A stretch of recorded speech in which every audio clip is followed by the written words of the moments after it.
Good morning. It is Thursday, and that means it's time for Jay's Recipe for Success. Thanks so much for joining us. I'm really excited about today's show. We created this show so that we could hear about the journeys and the stories of leaders in our community leaders, entrepreneurs, business leaders. And I've learned so much from these guests, and I hope that you have too. If you've missed any of our shows, feel free to visit the website. They are all there, and some amazing guests in our past, probably almost a year, or maybe a little over a year now. And so join them and check out all of the ingredients to their success. It's at jasouthflorida.org. This month, every month there seems to be something going on. And last month we celebrated Women's History Month. We ended it yesterday with the amazing Girls Rule Mentoring event. And oh my gosh, can you tell I was inspired, and I am passionate about this work that we're doing with our young girls. But this month is a little bit different. This month is Financial Literacy Month. And this is a time when we create awareness around the importance of financial well-being. And throughout the month, organizations will hold events and programs to teach people about financial education, right, financial knowledge. But this is one of JA's 3 core pillars. So we do this all year long with over 54,000 students. And so it is just amazing to be able to use financial literacy to create economic empowerment, especially for these young people, especially with what we're going through today. And I'm so excited that our first guest during Financial Literacy Month knows so well all about financial literacy and the importance, right, of teaching not only our young people, but helping people to get well, right, when it comes to finances. Don Silvestri not only has tackled a lot of linebackers and probably some other defense people, whatever, I don't know, whatever you call them. But he is tackling financial literacy and helping people to get healthy. He was a professional football player on teams like the New York Jets. Yes, I was a big Namath fan. Buffalo Bills and Seattle Seahawks before retiring to South Florida and becoming the president of Debt.com. And so please help me welcome our board member, my friend, Don Silvestri. Good morning. Good morning. Good morning. Thank you for the introduction. It is awesome to be here. Awesome. Well, I love working with you. You are so passionate about our cause. And yes, I know it is what you do every day, but so important. I mean, I can't even imagine, Don, what you have seen over the last year, right? I mean, I've watched people who I never thought would go through tough times, right? Struggle financially because they weren't prepared. And then I watched my daughter, who I thought wasn't listening all those years, right? Who said to me, Mom, I'm good. I got a few thousand in the bank. My credit score is up. I got a job and I'm okay. And so interesting, right? How when we pay attention to what we're trying to teach them, that things can work out okay. Talk a little bit about what you were seeing. Yeah, it's funny how you say that, right? You're brought up with this rule of thumb to have a 3-month reserve and the traditional sense of have that in there so you can find another job in a couple months. And then here we are faced with, a year plus. And people just aren't prepared for that or aren't prepared well enough to understand it. And I think it was a little bit of a scramble for lots of people, and being part of an organization that's there to kind of self-help people understand what are some things that they can do themselves or have resources to guide them is important. And what I love about JA and what we do is we're trying to build a foundation of younger people that will be able to understand that, prepare themselves for the unexpected. Because this is a perfect example of where we're living in these times. Yeah, so true. So tell me a little bit more about, because I kind of know, and then there's consolidated credit, right? There's Debt.com, but for our audience as well, tell us a little bit about what does Debt.com do?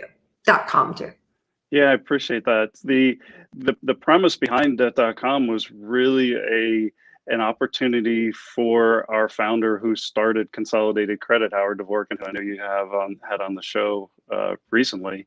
And Consolidated Credit, nonprofit credit counseling, nonprofits was there to help people, guide them through any challenges, housing counseling, and those types of things. But at the end of it, it's one solution of many.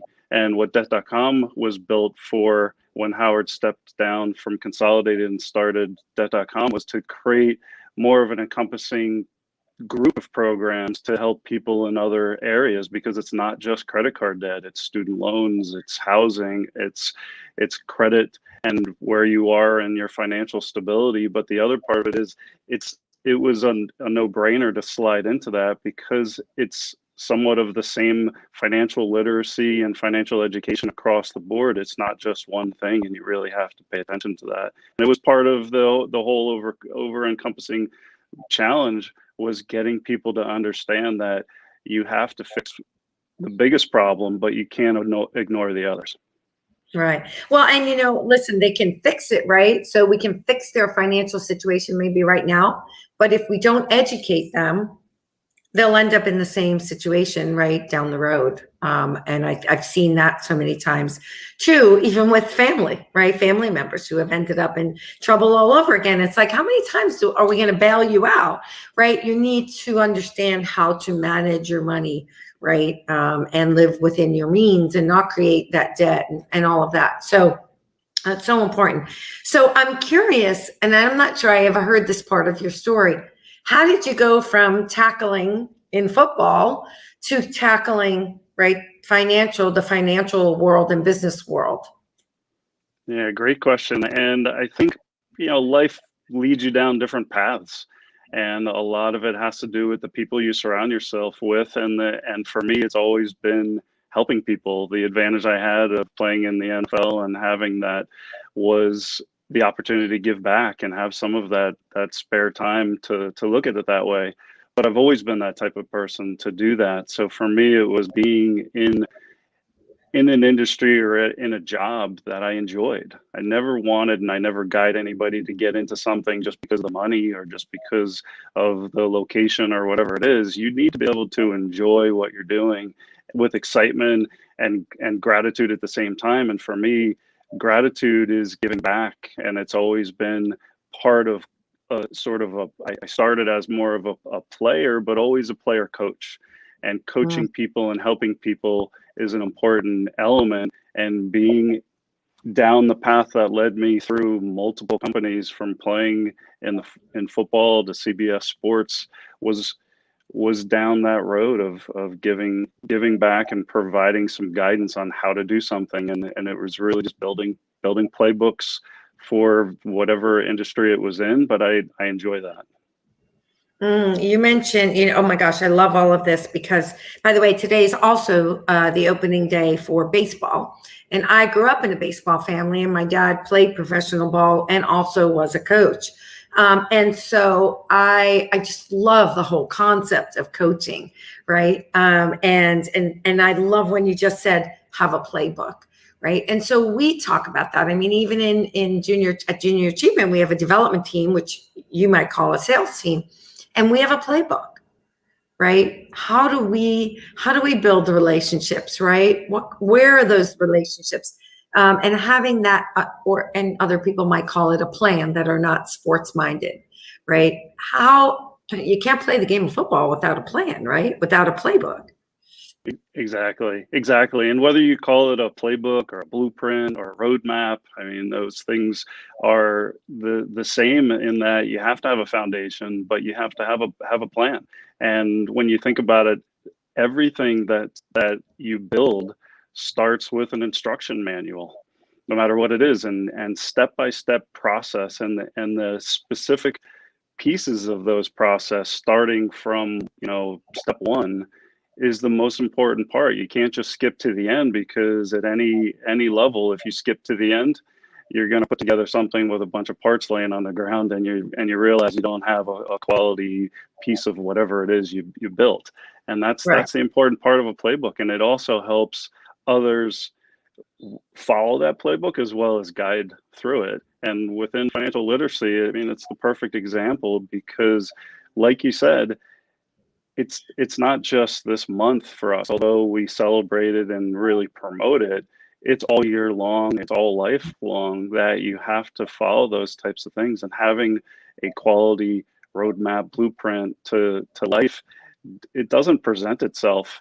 There's not a perfect book out there that sets you up for that, and it's life experiences, but you have to be able to start from the basics when it comes to that.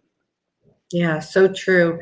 So I think, what we're seeing, especially through COVID, if you look on LinkedIn and you're kind of following what's going on, there are more coaches than you can shake a hat at. Okay. I mean, everybody's become a coach. And I've had, 3 or 4 coaches. And so for me, I know what makes, right, what helps me and how they motivate me and inspire me and help me to grow. For you, what is it you think makes you a good coach? Yeah, that's a good question, because you don't know what you don't know, so you're always learning even as a coach, and you want to put those elements into play. But I think the you want to provide that opportunity to learn, and you're always learning. We look at things in opportunities, and with COVID and all the changes that have occurred, you've got to make changes and you've got to dive into stuff. And no entrepreneur jumps into something hoping he's going to be in second place, right? Their goal is to start fast, learn along the way, and you've got to create the learnings with that. So coaches are really just taking all those things that they've gathered and then presenting it in a different way, in a motivational way, to maybe say the same thing a little bit differently so it resonates. Yeah, so true. Yeah, I mean, it's even you can tell people what to do all day long, and I was having a conversation with somebody yesterday who's now running a company, and she said, they call me for every little thing, right? There's no problem solving ability. And I said, well, when they call you, what do you do? And she said, well, I tell them what to do. And I'm like, well, maybe that's part of it, right? Maybe instead of giving people the solutions, because we're fixers by nature, right? And so maybe instead of fixing it, we need to start asking those questions. Well, how would you fix it? What would you do, right? How can we change the process to be better, right? To be more efficient for you, right? And so that's something I'm working on. Is I'm always, I want to jump in and fix it for everybody. And I think, unfortunately, so it shocks me that my daughter turned out that way, because, here I am thinking that I always wanted to fix everything for her, but yet I really was always about consequences and holding her accountable and having her take care of it. So it actually does work. And I think that's part of what we're doing with our young people, right? We are fixing everything for them. And we're not giving them the opportunity to solve problems and be creative. Yeah, you said two really good things there, and that's kind of the problem of society, right? What's the shortcut? How do I quickly get there? How do I just Google it and get it done? And it's important and we do that at our business now, and you can't scale without creating those problem statements and having others help solve it. Because at any point you can think, we could do that faster if I just do it myself, which happens a lot, like you said, but you can't build a strong foundation. You can't help coach people if you don't allow them to solve those problems or try to solve the problems. And failing is okay if you're learning from that. And in our business, it's fail fast, learn from it, use it as a training and learning opportunity. Oh, I love that. Fail fast, learn from it. And what was the last piece? And use that to build on. Use it to, oh, I love that. Yeah, I think that's so true. We're living, we can have anything at our fingertips, like you said, with the internet. And I think we've become extremely, as a society, we've become impatient and we want everything tomorrow, and even yesterday we had the Girls Rule event, and we were talking about young people today and the jobs. There are jobs out there. They don't want those jobs. Right? They're not glamorous. They're not sexy, right? They don't have all the wow that goes with it. And so we're struggling, right? A lot of industries are struggling to get young people to enter into those fields. And I was asking our program manager, who's in her probably mid to late 20s, and I said, you're working with these kids. What are they interested in? social media, social influencer, because they can get there fast, right? They can make Right. money fast. It's not about building over 20, 30 years like we did, Yeah, yeah, right? and I think that's it too, because a lot of it has to do with, and the term I was saying was training opportunity, but that whole part of it is, I think people they kind of want the easy button, but they also don't. They're afraid to get the emotions hurt. They don't want to just dive into something, and you can't be afraid of those types of things. You have to move forward with it. And in an industry like we're in, how much fun does it sound like just to talk about debt and help people out of debt? It sounds kind of, dry in sense, and you want to go towards the happy place of something else. But at the end of it, if you're helping people, you're giving back, you're coaching along the way, there is a sense of satisfaction, and those things come back to two, three, tenfold. Yeah, absolutely. Good point, and a great place to let that simmer, as we say here in Recipe for Success. And we're going to take a short break and show a little video in honor of Financial Literacy Month. Please welcome tonight's presentation of What I Want to Do When I Grow Up. When I grow up. I don't want to live paycheck to paycheck. I don't want to cry when paying the bills. When I grow up. I don't want to be turned down for a business loan. I don't want to borrow a lot for an education. And then not know what to do with it. When I grow up, I don't want to be paid less. Told I'm underqualified. Or overqualified. When I grow up. When I grow up, I want to know how to save for my future. Find a job I like. And start my own business. When I grow up, I want to know how to provide for my family. And invest in my community. And make a difference. When I grow up. When I grow up. When I grow up. When I grow up. I just want things to be different.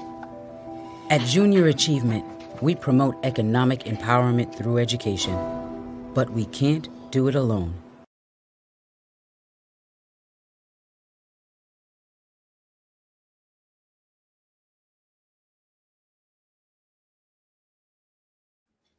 So I don't know about you, but that gives me the goosebumps. I think, love that video. Love it. right? I mean, think about it. These kids are growing up in different times, right? And we have got to prepare them. And so I just think that is a video that Jay just recently produced. And it's just, to me, it's so powerful, and it really tells the story. And thank you for all that you're doing, right, to help prepare. And I know you guys also work with youth. And so it's so important. We can't address this enough. I want to talk a little bit about something else that I know you're very involved in. And I love you talked about giving back and making a difference. And 3 years ago, when Marjory Stoneman Douglas happened, you and Howard and stepped up and created, right, this organization, Parkland Cares. And I think, what we're going through today, I mean, the mental rate effects of what's happening today with the pandemic on our young people, on our elderly people, you can see it so clearly. Right. And I think even with people that are going through financial hardships, the stress of that, right, can cause mental anguish and mental illness. Talk a little bit about that and your work in that, because I know that's something you're very proud of. Yeah, I appreciate that. And that was one of those things that you didn't ask for it, but the opportunity to help, and living in the backyard and so close to it, and seeing neighbors and my kids' friends going through a challenging time that you don't want to talk about. You want to bury it deep down. And unfortunately, that's not the way to move forward. And you've got to be able to speak about any of those things. And with mental health and some of those stigmas that are out there, like debt, people don't want to talk about it. And we need to change that. We need to flip that around, and it's okay to talk about those challenges. And those are the types of things that move you on to celebrate successes and move forward in life, and be able to use it as a foundational rock that you've created the solid learning experience that you can now move forward and build from that, because it builds strengths. Failing on things and having occurrences that you didn't expect through life are going to happen, and you have to be able to learn from those and use it as a strength to move forward, or you're going to surround yourself with people that are just on the negative side, and you need to surround yourself with positivity and people that are seizing opportunities to move forward and helping. That was something that we identified. It was a need, and when it comes to young people, you never want that to happen. You never want anything to happen, regardless of that particular tragedy. It happens every day in different regards, and we're seeing it with this pandemic, and people are only a step away from a horrible story, but you've got to use that as a guide and a learning experience to move on and celebrate and move forward and keep pushing forward on things. Yeah, absolutely. When you talk about changing the story, right? And telling the story, I know that you use marketing quite a bit. Our friend Ken, DeBrito, I know you work very closely with him, telling the story, right, and getting the word out there. So important, and I know that that's something you believe in. And has it changed the story around mental illness? Has it helped change the story around financial debt? Have you seen that?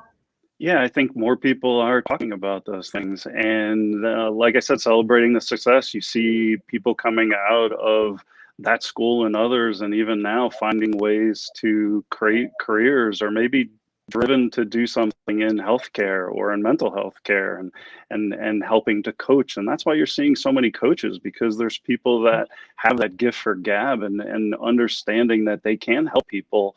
And as I said before, those things come back in full fold, and information is valuable.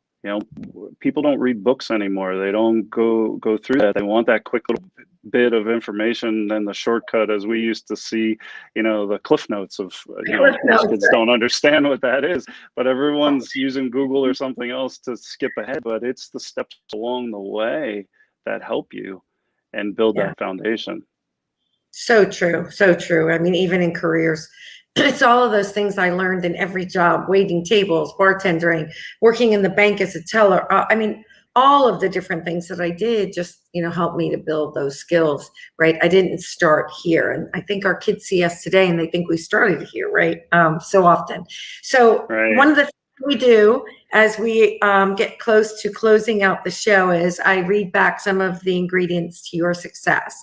And they're pretty impressive. And so I want to start reading some of those, because then I'm going to ask you what your main ingredient is.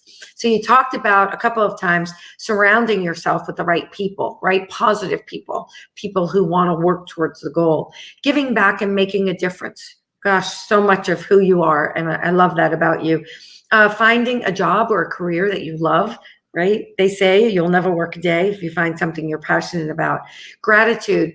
It was really interesting. You texted me the other day when we were talking about you coming on the show, and you said, I'm so grateful for the opportunity. And that really struck me, because I was like, wow, gratitude, definitely one of his ingredients. So I knew that one coming into the show.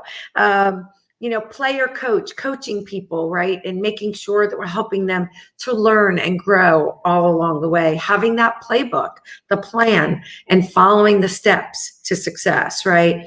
Always providing opportunities for others to learn and to grow.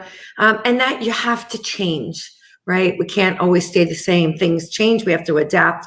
I love this. The goal is to start fast, but learn along the way as you get to the goal. And I'm sure you know a lot about that with football. No shortcuts, right? There's no easy way to get to the goal line, right? It's moving the ball, right, inch or yard at a time and getting there. There's no shortcuts. You got to go those 100 yards, right? Need help from others to build things or to get you where you need to go. Fail fast, learn from it, use it to build on. When the opportunity arises, you talked about Parkland, seize it, right, and find a way to make a difference. Celebrate the successes, and of course, changing and telling the story along the way. Don Silvestri, tell us, what is your main ingredient to success? Wow. And you could go in so many different ways, but I would say, personally for people, it's perseverance, drive, and never giving up. And I would say for companies and others building, for the future, it's surrounding yourself with the right people, right? There's a people process, but people is one of the most important things. And I go back to a book that was, something that everybody should read. Good Great is one of those business books that talks about putting the right people on the bus and having a process to move those people, but you have to surround yourself with the right people. And my foundation of playing sports, every coach that puts together a team, they all have somewhat of a level playing field, but there's superstars that may not be right for that right team. And it's about putting the right people that have a similar mindset, that are driven, and that are really in that same goal of perseverance and guiding along the way. Yeah, absolutely. I love it. I was listening to a pod every morning. I usually, while I'm taking a shower, I either listen to music or a podcast. And this morning's was about perseverance, right? No matter how hard it gets, just don't quit, right? And sometimes even when you don't quit, even when you keep going and you stay at it, it doesn't always go the way you want it to go, but you'll be able to walk away and say you gave it everything you had, right? You didn't win every football game, but you gave it everything you had, right? You stayed with it, didn't quit. And so I love that. So before we close, I want to give you a chance just to share with the audience, and then, it's going to go over social media. Who should call debt.com? And how did they get in touch with you? Yeah, if anybody who needs help in the financial struggle that they're going through can call for free help through .com, and we connect them with the right service providers that we've vetted out and found who's doing it the right way that's going to truly help somebody. And the other side of it is going to debt.com. There's a lot of information out there to help yourself, like I said earlier, self-help and those types of things. And we connect with other companies. A lot of what we do is reciprocal. We're working with other companies that are doing things in the financial space beyond just helping with debt, but moving forward with that and combining energy and combining talents is important in helping this country come back and really become stronger. Yeah, absolutely. And thank you for all the work that you're doing around that. And at JA, we'll continue to work with our young people. For those out there who may not know, our Broward County School District requires that every 5th and 8th grader participate in JA programs in the classroom. And at JA World, what we haven't gotten to, and there are 21 states actually who have required financial literacy in high school. It is a core curriculum class.